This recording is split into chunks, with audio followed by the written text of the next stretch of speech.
Assalamualaikum warahmatullahi wabarakatuh. Alhamdulillah wassalatu wassalamu ala Rasulillah wa ala alihi washabihi wa wala la haula wala quwata illa billah. Asyhadu an la ilaha illallah wahdahu la syarikalah wa asyhadu anna Muhammadan abduhu wa rasuluhu la nabiyya ba'dah. Allahumma sholli ala sayidina Muhammad wa ala ali sayidina Muhammad. Puji syukur kehadirat Allah Subhanahu wa taala, Zat yang Maha Pengasih lagi Maha Penyayang, Ar-Rahman Ar-Rahim, Al-Qawiyyu, Al-Qadir, Al-Mujib, Ar-Razzaq, dan telah memberikan kita banyak kenikmatan. Tentunya paling kita nikmati adalah nikmat sehat sampai saat ini. Kembali Indonesia Ngaji Online hadir di tengah-tengah kita. Indonesia Ngaji Online akan selalu hadir setiap hari Jumat pukul 4:30 sampai dengan 4:30 sore. Indonesia Ngaji Online akan menyajikan tayangan dengan pembahasan tentang ilmu dan edukasi keislaman bersama narasumber-narasumber yang memiliki kompetensi dan berpengalaman dalam bidang ilmu keislaman. Insya Allah akan disiarkan secara langsung setiap hari Jumat pukul 3:30 sore hanya di channel Wakaf TV melalui kanal YouTube. Apa kabar sahabat wakaf? Semoga Allah selalu memberikan kita kenikmatan ya. Pastinya kita di masih masa pandemi, namun kita masih terus untuk tetap bisa mengikuti kajian-kajian yang ada di Wakaf TV. Pada sore hari ini, tema yang akan kita sampaikan adalah menjadi mukmin yang kuat dan pemberani. Seperti apa sih mukmin yang kuat dan pemberani itu? Alhamdulillah di studio Wakaf TV telah hadir narasumber kita, yaitu Ustadz Muhammad Marsi yang biasa kita sapa dengan panggilan AA. Yuk kita sapa beliau. Assalamualaikum AA. Waalaikumsalam warahmatullahi wabarakatuh. Alhamdulillah, udah berapa lama ketemu Pak? Alhamdulillah, dengan izin Allah kita dipertemukan kembali. Amin, amin, amin. Untuk sore hari ini, tapi saya agak terganggu nih dengan kostum AA nih pertama nih. Why? Ini apa deh? Indonesia Ngaji BWA. Ya. AA sebagai apa nih Indonesia Ngaji nih? Dan Indonesia Ngaji ini apa sih AA? Baik, alhamdulillah. Posisi saya di Indonesia Ngaji itu adalah sebagai pembina. Oh, pembina. Betul. Jadi kegiatan Indonesia Ngaji itu masih di bawah bagian daripada BWA seperti itu? Betul, Indonesia Ngaji adalah program BWA. Apa aja yang dilakukan Indonesia Ngaji? Ya, kita tahu bahwa BWA punya amanah yang sangat besar untuk menjadikan Al-Quran itu pedoman bagi umat Islam. Maka kemudian BWA mengakomodir, mengumpulkan, menjadikan Al-Quran sebagai wakaf. Dan alhamdulillah dengan izin Allah, wakaf ini sudah terkumpul di atas 1 juta lebih. Ya.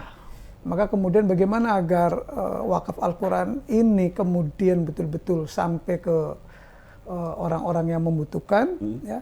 Maka kemudian kita lanjutkan dengan program wakaf Al-Quran dan pembinaan. Oh. Nah, untuk melakukan pembinaan di BWA ini ada divisi yang namanya adalah Indonesia Ngaji. Masya Allah. Jadi selain mendistribusikan Al-Quran, juga melakukan pembinaan ke seluruh pelosok Indonesia atau gimana? Ya, di mana penyebaran Al-Quran itu didistribusikan, maka kemudian selanjutnya adalah kita lanjutkan dengan pembinaan. Masya Allah. Itu. Ya, baik Kak. Kita sekarang ke tema. Tema kajian sore hari ini membentuk mukmin yang kuat dan pemberani. Mungkin A bisa sampaikan dulu pembukaannya seperti apa muslim kuat dan pemberani. Tafadhol A. Ya, terima kasih sahabat Wakaf Quran. Jadi alhamdulillah Allah telah menurunkan Islam buat umat akhir zaman ini. Nah, bagi orang-orang yang kemudian memeluk Islam, ya, maka kemudian Allah memerintahkan agar apa yang menjadi perintah-perintah yang ada di dalam Islam itu, ya, agar bisa ditunaikan, agar bisa dilaksanakan dengan baik oleh hambanya. Itu yang pertama. Kemudian yang kedua, ada beban perintah yang diberikan dari Islam untuk orang-orang yang membutuhkan kekuatan, membutuhkan keberanian, ya. Karena ini konsekuensi ketika Islam ingin kita sebarkan ke seluruh penjuru dunia. maka di sini butuh orang-orang kuat, butuh orang-orang berani untuk mengawal, mendistribusikan, ya, mengajarkan Al-Quran. Nah, itulah yang kemudian Rasulullah, ya, menyiapkan para sahabat, ya, untuk menjadi orang-orang kuat dan berani, sehingga Islam bisa sampai, ya, kepada orang-orang yang punya kekuasaan atau kekuatan, para raja-raja atau para kabilah-kabilah. Nah, untuk menyampaikan syiar ini butuh orang-orang yang kuat dan berani. Nah, inilah posisinya kalau kita sebut sebagai duta atau delegasi.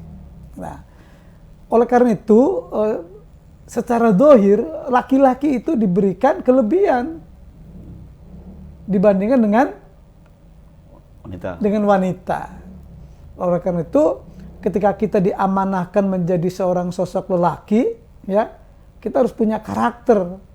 Apa itu karakter yang sangat penting? Itu adalah mukmin yang kuat dan berani. Itu yang seharusnya kita sebagai seorang muslim memiliki karakter itu, sehingga kita berani mengawal, berani menyampaikan Islam di tengah-tengah masyarakat. Ya. Jadi memang udah punya karakter sendiri, ayah, namanya seorang laki ya pasti ya. Laki itu dibandingkan dengan perempuan gitu, dengan akhwat gitu. Nah, sekarang gini ya, gambarannya seperti apa sih mukmin yang kuat dipandang Allah gitu loh. Jadi apakah orang yang memang badannya besar seperti itu atau gimana? Ya. Jadi siapakah yang disebut mukmin yang kuat itu? Ya. Itu di dalam hadis riwayat Bukhari dan Muslim. Rasulullah menjelaskan al-mu'minul qawiyun. Laki-laki atau mukmin yang kuat itu adalah khairun, itu lebih baik. Wa ahabba. Dan kemudian Allah itu ahabbu ilallah. Allah itu sangat suka, Allah sangat cinta dengan orang mukmin yang sangat kuat itu. Jadi mukmin yang kuat itu lebih Allah cintai daripada mukmin yang dhaif, yang lemah. Walaupun keduanya tetap di sisi Allah mulia, tapi yang lebih hebat, yang lebih kuat adalah seorang mukmin yang kuat. Yang seperti apa mukmin yang kuat itu adalah Rasulullah mengatakan ikhris. Jadi ikhris, bersemangatlah. Jadi laki-laki yang kuat itu adalah orang laki-laki yang memiliki semangat untuk apa? Alamayan fauka, ya, adalah orang-orang yang untuk semangat untuk hal-hal yang sifatnya yanfa'uka, yang bermanfaat. Jadi kalau ada hal yang bermanfaat, ada hal yang baik dari setiap perintah agama itu harus ikhris. Jadi segera, semangat.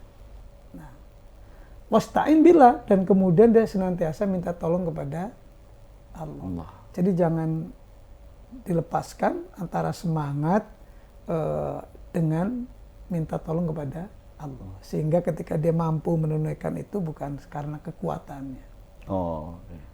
Jadi selalu maka Rasul mengatakan, ya, mayan fauka, apa saja yang bermanfaat harus kita segerakan. Kayak Pak Odi misalkan, waktu sebelum nikah ada perintah nikah. Ya, ini kebaikan. Kalau kita sudah segera akan mampu, karena itu ada manfaat di situ. Contoh, ya, laki-laki kalau, ya kan, begitu Pak Odi. Ini yang disebut oleh Rasulullah itu adalah orang-orang yang selalu bersemangat untuk menunaikan perintah-perintah Allah. Itulah disebut orang kuat. Bukan orang yang suspek ya. Yang bodohnya keker tapi bangun subuhnya kesiangan. Ya, gunung dia lewati, masjid dia, gunung dia daki, masjid dilewati misalkan. Giliran ke gunung semangat. Tapi ketika dia ke masjid, ini bukan yang disebut dengan orang kuat. Itu orang yang memiliki semangat sungguh-sungguh ketika dia melaksanakan perintah Allah. Ada lagi selain semangat gitu? Selain apa namanya kriteria orang dianggap dia kuat di mata Allah gitu kan? selain semangat untuk mengsegerakan kebaikan, ada lagi ya apa lagi? Orang yang memiliki komitmen. Komitmen. Iya. Misalkan kayak gimana? Komitmen itu ketika dia sudah mengatakan la ilaha illallah, tidak ada ilah kecuali Allah, maka dia komitmen. Kita tidak boleh menyandarkan sesuatu kepada selain Allah.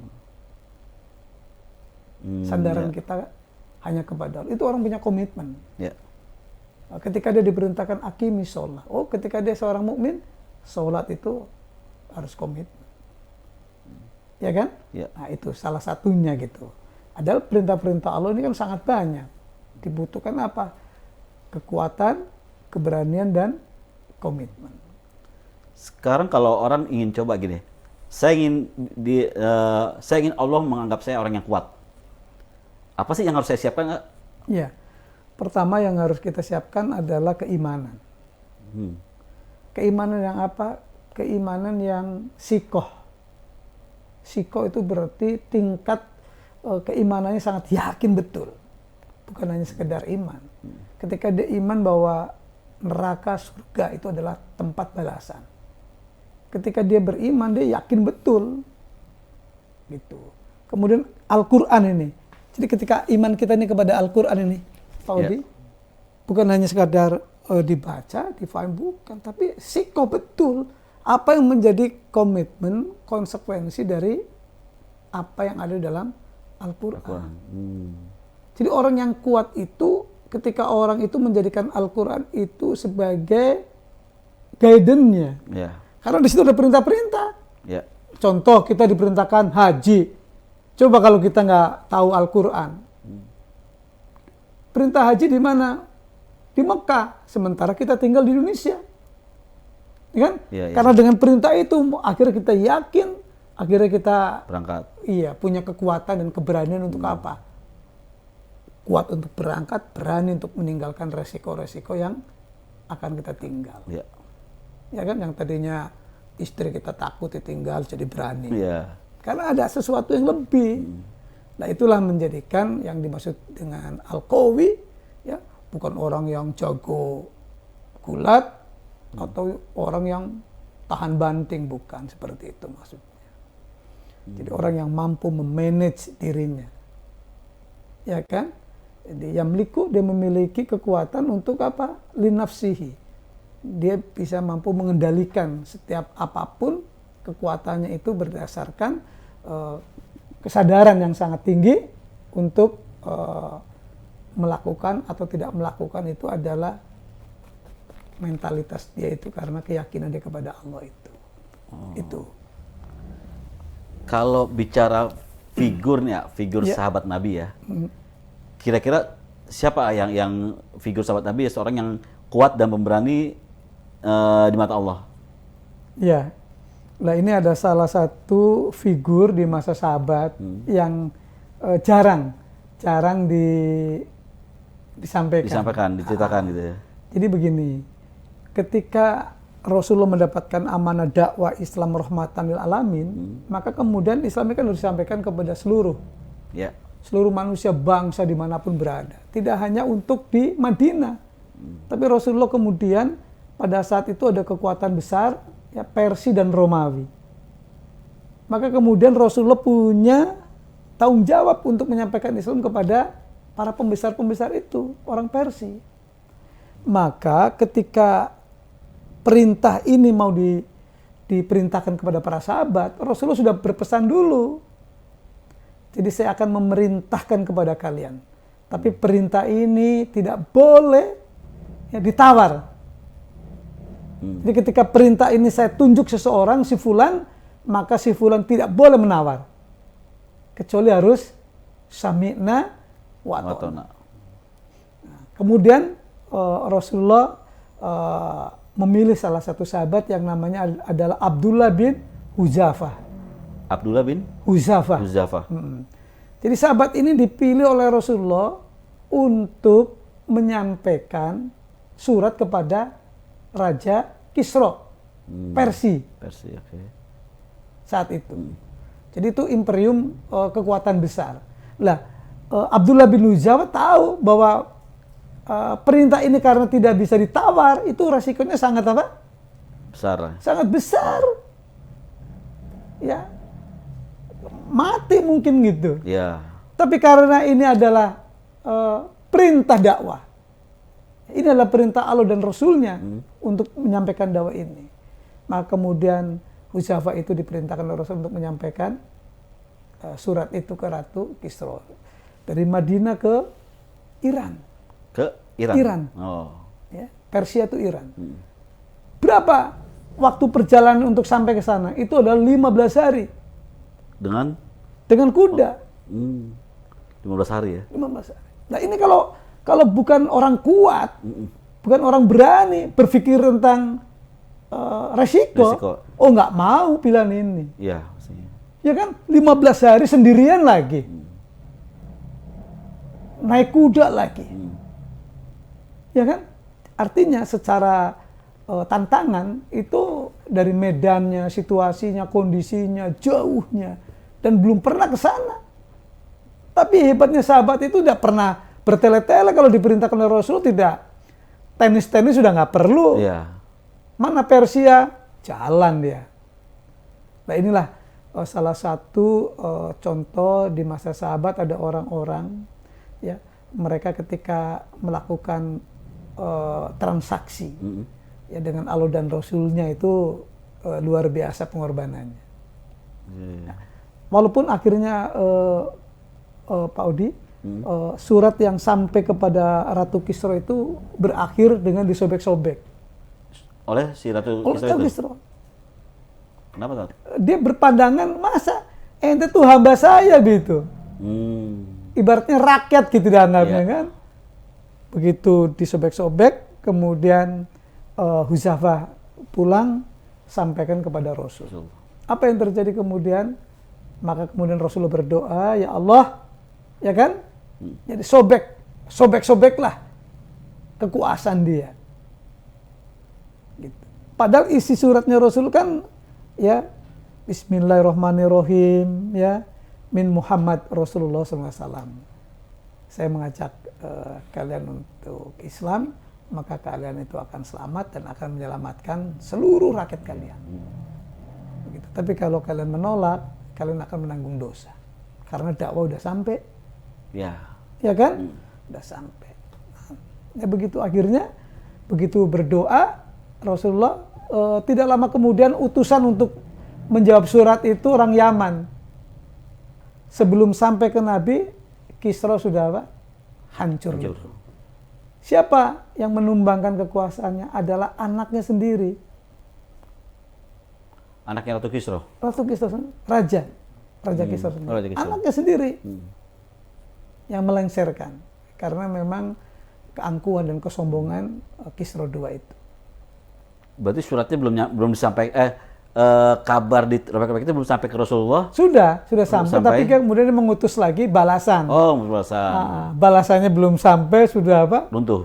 Sudah runtuh. Habis ya. Habis. Tapi hikmah dari ini kan kemudian Persia jadi Islam kan? Dia 500 tahun sebelumnya dia berkuasa. Artinya kerajaan Persia itu. Tapi kemudian dengan itu kan Islam sampai.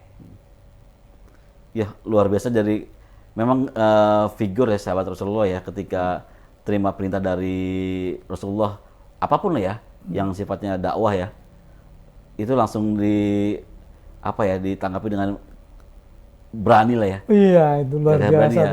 Kalau kita mungkin masih pikir seperti itu ya. Ya, perintah kita kebanyakan berani yang nikmat. Ya. Kayak Pak Odi diperintahkan nikah, ini sunnah Rasul, wah, karena kenikmatan, berani dia ya.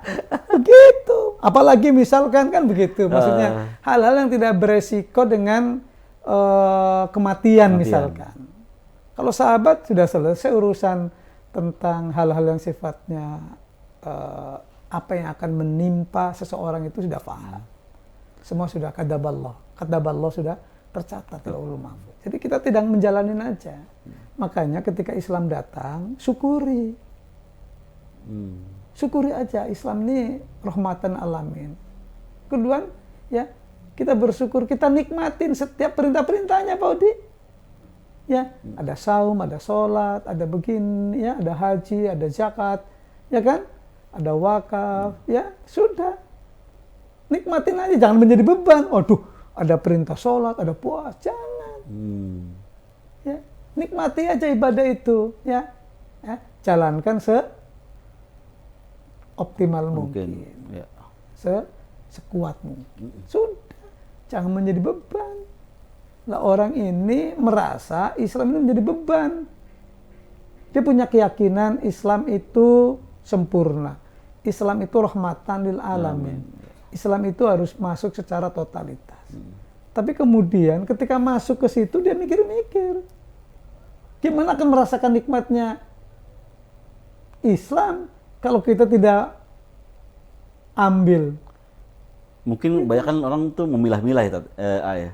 Betul. Jadi memilah-milah ketika dia katakan bahwa ini ada kenikmatannya nih, dan sedikit resiko diambil seperti itu. Tapi emang banyak perintah Allah yang ketika kita udah merasa, saya nggak tahu ada faktor apa di setiap diri kita gitu kan ya.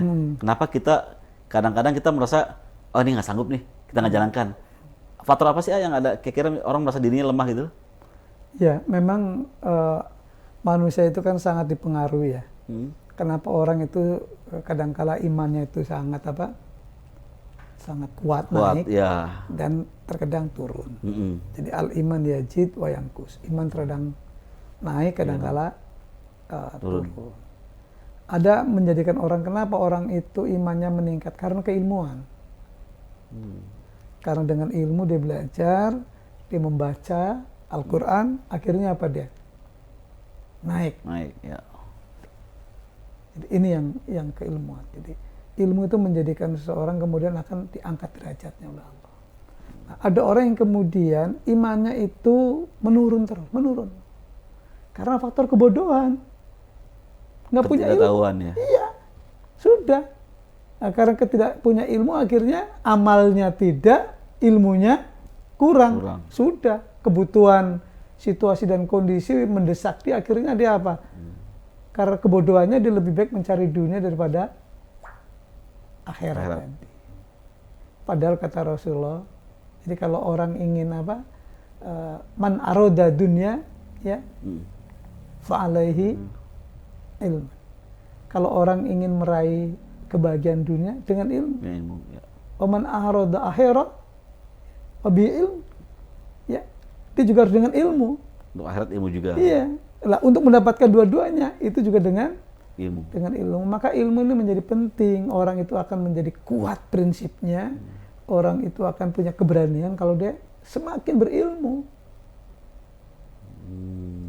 Kan, sahabat pertama awal-awal kan biasa. Ya. Yang tadinya takut berjuang, takut berinfak, takut sedekah, menuntut ilmu. Begitu terus dengan ilmu dibina oleh Rasulullah, dia meningkat terus, semeluruh jadi meningkat. Itu.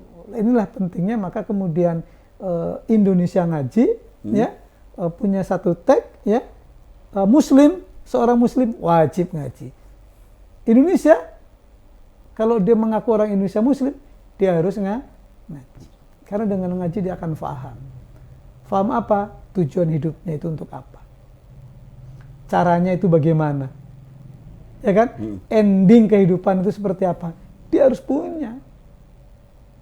Nah inilah, maka kalau kita ingin menghendaki husnul khotimah, maka kekuatan dan keberanian ini harus bahasa sekarang gaspol apa gasken itu? Dulu samalah gaspol, gasken. Iya, Podi. Karena apa? Kalau dia takut menjalankan Islam, tidak berani menyampaikan Islam, itu juga mati, Podi. Oh. Betul nggak? Ya. Mau pilih mana? Kuat mati, ya, lemah juga mati. Berani mati, takut juga mati. Jadi menjalankan kehidupan ini pilihan saja. Ya. Nah itulah kekuatan ruh Islam yang sampai kepada Rasulullah dan para sahabat itu menjadikan izzah, mulia dia. Ya, seorang Bilal yang tadi seorang budak, ya kan? Karena dengan Islam kemudian dia tersibgo, apa namanya kalau bahasa sekarang ini, tercelup, terwarnai, tercerahkan gitu. Ya. Ya, akhirnya menjadi orang yang sangat kuat, beliau seorang budak, dan akhirnya beliau kan jadi seorang gubernur. Itu hanya dalam Islam. Jadi ketika orang jadi gubernur itu, ya yang latar belakangnya adalah seorang budak. Jadi Islam itu mengangkat derajat seseorang. Nah, ini yang harus difahami, harus kita sadari, ya. Maka pentingnya kekuatan dan keberanian untuk melaksanakan apa-apa yang menjadi perintah Allah. Misalkan sholat subuh, Pak Audi, ke masjid. Kalau nggak punya kekuatan dan keberanian, kira-kira gimana? Nggak jalan. Nggak jalan, takut, ada anjing lah, ada apa lagi.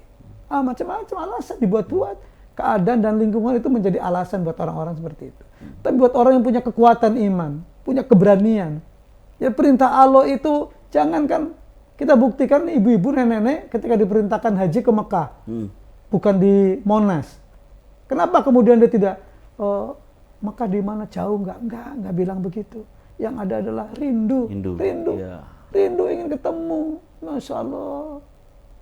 Ketika orang sudah jatuh kepada kecintaan dan kerinduan kepada Allah dan Rasulnya, maka dia tidak akan pernah punya alasan untuk tidak melakukan yang terbaik. Nggak ada alasan. Nggak layak kita ini beralasan di hadapan Allah dan Rasulnya. Ya, ya sebenarnya sih kalau menurut saya ya, cara mungkin pegang kita sama kan ya. Kita pegang pedoman kita sama adalah Al-Quran gitu kan. Mungkin cara Rasulullah dulu menyiapkan generasi-generasi pemberani gitu kan, pasti dengan Al-Quran juga dalilnya. Tapi yang saya heran, sebenarnya cara Rasulullah seperti apa sih untuk menyiapkan generasi yang pemberani dan kuat seperti itu? Karena kalau misalkan dilihat dari sekarang, mungkin ya banyak ulama-ulama juga menyampaikan hal yang sama ya. Tapi hasilnya nggak seperti zaman Rasulullah yang memang menciptakan generasi yang benar kuat dan pemberani. Ya. Cara Rasulullah seperti apa sih ya? Iya. Jadi metode Rasulullah ketika ingin menyampaikan risalah, terutama kepada para sahabat, itu ada namanya metode yang Rasul lakukan adalah halqah. Ya, halqah itu artinya lingkaran. Ya. Nah, pertama kali Rasulullah halqah itu artinya pembinaan bentuknya. Yang namanya pembinaan itu beda dengan pengajian. Oh beda? Beda. Bedanya di mana? Ya, kalau pembinaan ini kan perkara yang sangat serius untuk pengkaderan. Untuk mempersiapkan, lebih untuk dalam membentuk. Gitu ya? Iya, kalau pengajian sampaikan secara umum, tafsir selesai. Kalau halqah itu adalah untuk pengkaderan, untuk membentuk karakter tadi. Iya. Ya kan? Iya. Nah, itu di Arkom. Di rumahnya Arkom. Alkom bin Arkom itu. Jadi tempatnya adalah, jadi tidak bisa. Nah, pembinaan itu artinya pembinaan itu ada dua. Pembinaan khos, ada umum. Host itu adalah para sahabat yang dikader oleh Rasulullah. Sehingga disitulah Rasulullah ketika hadir itu orang sangat-sangat rindu, termotivasi. Kalau Rasul berani. Jadi untuk membuktikan begini Pak Odi, ketika perang Badar Pak Odi, ketika perang Badar itu, ya, ini kan Rasulullah belum pernah punya pengalaman perang. Tahu-tahu orang kafir Quraisy nyerang kan, datang. Maka kemudian Rasulullah untuk memastikan apakah para sahabat ini loyal tidak, para sahabat ini berani atau tidak ini perang ini, punya kekuatan atau tidak. Maka kemudian Rasulullah sebelum perang itu mendatangi, ya, mendatangi para sahabat, ya. Pertama mendatangi Abu Bakar, kemudian dengan Mikdad. Abu Bakar itu adalah orang-orang muhajirin, Mikdad itu adalah orang Ansor. Beliau sampaikan, ya, saya akan mengikuti apa yang kau katakan ya Rasulullah untuk perang ini. Ya kan? Kita ini bukan seperti orangnya Bani Israel. Bani Israel kan begitu. Ketika ketemu Fir'aun, ya kan? Nabi Musa, ya kan? Begitu sampai ke kaumnya, apa ngomong? Bani Israel, Musa, ente sama teman-teman ente aja deh yang lawan apa? Firaun. Firaun nggak berani dia. Tapi kalau giliran menang kasih tahu kita ya. Gitu. Sebenarnya Bani Israel Yahudi itu penakut. Penakut. Itu karakternya penakut dia. Kenapa dia berani? Karena orang Islam hubud dunia. Sudah cinta dunia jadi berani dia. Oh iya. Ya kan? Dia udah lupa dengan risalah sebagai penyebar risalah. Kemudian ketemu namanya Sa'ad bin Mu'az. Ketika ditanya, "Ya Rasulullah, untuk urusan ini ya Rasulullah, andaikan kau memerintahkan kami ini menyeberangi lautan, kami akan jalankan. Nggak usah khawatir. Jadi ini belum perang." Jadi penting Pak Odi, ketika kita ingin mengeksekusi sesuatu perkara, yang perkara itu sangat berisiko, penting, kita harus source-nya, sumbernya ini harus, sumber daya ini harus dipastikan tentang loyalitas, kesanggupan. Dan dari sini muncul hebat orang-orang hebat. Maka seperti Abdullah bin Huzaifah begitu dikasih perintah udah tahu resikonya. Kenapa kemudian Pak Odi orang-orang itu sangat cinta seperti itu Pak Odi? Ini dalam hadis Pak Odi, Bukhari Muslim. Jadi ada seorang datang, rojulun lin Nabi SAW. Ada seorang yang datang kepada Rasul. Menanyakan tentang apa? Yauma Uhudin. Pada perang Uhud. Apa pertanyaannya? Ya. Ar-ra'ita in kutiltu fa'aina ana. Jadi aku bertanya nih. Aku punya pandangan nih, kalau saya perang, posisi saya nanti di mana gitu. Oh nanya gitu? Iya, orang itu. Apa kata Rasulullah? Qala fil jannah. Kalau Anda berada di dalam peperangan, Anda mati, Anda itu surga. Apa kemudian ketika mendengar ini? Fa'alqa fi yadihi. Kemudian dia meninggalkan. Meninggal apa? Meninggalkan tamar kurma yang ada di tangannya. Dibuang. Kelamaan. Nah ini nih, Pak Odi. Jadi kalau ada, katakanlah ada 5. Kalau 5 dimakan satu-satu, ini apa? Kelamaan. Maka begitu itu, wes, jalan. Jadi ini satu pendidikan. Kenapa orang begitu sangat senang menyambut sesuatu yang resikonya besar? Ya, ini di perang Uhud. Apa kata? Ya, fiyadi summa qatala hatta kutila. Dia membunuh atau dia dibunuh. Jadi orang beriman itu ketika Allah dan Rasulnya menyampaikan satu risalah, yang harus kita lakukan jawabannya samina wa ta'na. Untuk bisa samina wa ta'na, kita ini harus melayakkan diri. Melayakkan diri Kita. Maksudnya? Ya kalau kita sebagai seorang hamba, seorang hamba ini kan orang yang siap diperintahkan apa saja. Oh iya. Begitu dong Pak Odi.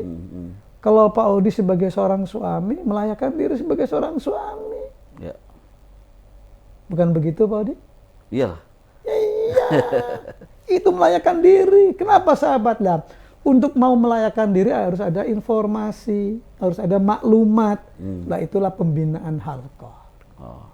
Jadi Rasulullah bisa membedakan ketika halqah itu para sahabat-sahabat generasi awal itu. Karena untuk menjadi kader-kader dakwah akan melahirkan orang-orang yang memiliki karakter. Yang tadinya adalah pengecut, pelit, bahil. Ya kan? Ya. Khawatir hidup ini. Wah, begitu dicelup dengan Al-Quran, disibgo dengan Al-Quran, disampaikan Al-Quran, wah kekuatannya Pak. Nah, maka Indonesia Ngaji punya program, ya kan, menebarkan Al-Quran ke seluruh pelosok Nusantara. Indonesia Ngaji. Indonesia ini milik siapa Pak Udi? Milik Allah. Iya. Kalau kita sadar bahwa ini milik Allah, ya kita harus bersyukur kepada Allah. Ya, itu Al-Quran jalannya. Ya, kalau tadi katakan bahwa saya berpikir gini, memang iman yang paling ini ya, yang harus digembleng ya. Betul. Keyakinan tauhid kita gitu kan ya. Ketika kita terima apapun perintah, kalau sekarang udah perintah ulama lah ya, yang berdasarkan dari Al-Quran gitu kan, ya harus kita jalankan. Kalau iman kita bagus, pasti kita akan jalankan itu. Apalagi dengan iming-iming surga. Ya kan? Ya luar biasa sih emang sahabat-sahabat Rasulullah itu ya. Cuma kira-kira di era sekarang ya, akan ada gak sih ya orang-orang yang seberani ataupun sekuat di zaman Rasulullah itu? Iya. Jadi memang kalau melihat situasi dan kondisi umat Islam saat ini ya, tentunya sangat jauh ketika dibandingkan umat Islam di masa Rasulullah dan para sahabat sampai terakhir. Kenapa ini menjadi kesenjangan yang jauh? Karena ketika Rasulullah dan para sahabat sampai ke sini kan mereka hidup dengan Islam. Ketika orang hidup dengan Islam, orang itu mulia, Podi. Itulah. Sekarang kita umat Islam ini bukan hidup dengan Islam, sudah campur aduk, di kepalanya sudah apa? Udah banyak lah pusing lagi. Sudah banyak, kena virus sekuler, campur aduk, akhirnya apa? Ya ini menjadi mindset dia ketika dia mau melakukan sesuatu, ya kan? Timbangan-timbangan itu bukan lagi kepada Al-Quran dan kepada As-Sunnah. Banyak yang lain ditimbangkan. Nah, itu penyebabnya. Jadi kenapa? Karena lemahnya pemahaman umat Islam terhadap Islam itu sendiri. Apa lemahnya? Islam tidak difahami sebagai sebuah jalan hidup, aturan hidup, bukan. Hanya baru sebatas keilmuan lah, ini belum menjadi jalan hidup. Aturan hidup belum sampai ke sana. Begitu. Itu. Luar biasa, udah hampir 1 jam kita ngobrol-ngobrol. Masya Allah. Ya, mungkin di closingnya nih ya.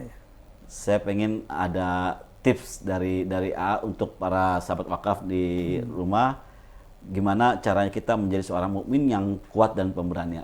Ya, baik pemirsa TV Wakaf, apakah mungkin di akhir-akhir umat ini akan muncul orang-orang yang akan lebih baik? Ya, jadi Rasulullah di dalam satu hadis Ibnu Majah, beliau menjelaskan, jadi walan tazala ta'ifatun, akan senantiasa ada, akan ta'ifah itu adalah generasi, kelompok katakanlah, ta'ifatun min umati, dari umatku kata Rasulullah, apa? Alal haqqin, orang yang senantiasa berpegang dengan kebenaran. Akan ada. Lah, generasi yang seperti ini yang kemudian nanti akan melanjutkan kehidupan Islam lagi. Itu udah janji. Watil kal ayam nudawiluha bainan nas. Waktu-waktu kejayaan dan kehancuran Allah pergilirkan. Jadi kita sekarang hidup di tengah ketika umat Islam ya sedang dalam terpuruk. Tapi akan Allah pergilirkan lagi. Nah ini yang harusnya kita membaca ini dalam surat Ali Imran ayat 140. Jadi kalau kita baca Quran, berarti Islam ini akan jaya lagi dong. Maka kita sebagai umatnya harus semangat. Iya, semangat kuat, menjayakan, Allah, melibatkan gitu loh. Dari sisi apa kita memberikan support, pertolongan untuk agama ini. Ya salah satunya kayak Pak Odi kemana ini harus nilai itu yang paling tinggi, dakwah ini nih, mudah-mudahan dengan bagian itu walau Allah kapan akan memberikan kepada kejayaan Islam dan umatnya ini. Ya, tapi kita sudah mengambil peran langkah. Apa yang harus kita lakukan sekarang kita sebagai umat Islam supaya iman kita kuat, ya dengan iman itu kita berani menjalani hidup ini, ya tidak lain bukan harus meningkatkan keilmuan kita, belajar tentang akidah. Islam itu kan akidah dan syariah. Akidah itu iman kepada Allah, iman kepada Rasul, iman kepada kitab, malaikat, yaumil akhir, qadar dan qadar. Ini harus clear iman ini. Gitu. Nah ini akidah. Syariat itu berarti apa? Aturan main. Ketika kita sudah berakidah Islam, aturannya adalah syarat Islam. Kita udah akidah itu artinya mengikat, Odi. Kalau kita sudah diikat dengan akidah Islam, ya nggak boleh kita kemudian apa? lepas. Iya. Atau mengambil cara apa? Cara lain. Itu konsekuensi begitu. Ini orang komitmen. Nah, dulu sahabat udah melakukan kesyirikan, perbuatan kerusakan sosial, ya mabok, merusak. Begitu diikat dengan Islam, lepas semuanya itu. Itu konsekuensi itu yang dibutuhkan. Nah, untuk mencapai orang punya kekuatan itu ya harus ada pembinaan buat mereka. Iya, iya. Tidak bukan pendidikan ya. Jadi pembinaan, bukan pengajian. Pengajian kan untuk motivasi semua. Yeah. Kalau pembinaan itu sudah pendalaman, pembentukan karakter, komitmen, kan di situ kan diuji. Begitu. Kan kalau selain sahabat-sahabat kan mereka tidak diberikan tugas, Wadi. Nggak diberikan tugas? Iya, penggembira lah. Oh iya, iya. Kan begitu, masa untuk menyampaikan delegasi surat orang yang tidak dikenal Rasul. Ya. Iya, iya, iya. Ya, ini orang-orang tertentu. Ini butuh umat ini, tengah-tengahnya ada orang-orang yang menjadi dai-dai untuk umat. Masya Allah. Begitu. Dai yang kuat dan berani itu yang harus hadir di tengah-tengah umat ini. Masalah jazakallahu khair atas ilmunya. Saya lebih lihatnya lebih ilmu dan motivasi untuk saya pribadi ya. Mungkin juga untuk para sahabat wakaf ya. Sukses untuk Indonesia Ngaji. Amin. Mudah-mudahan bisa terus ngasih pembinaan di seluruh pelosok negeri paralel dengan pendistribusian Al-Quran BWA.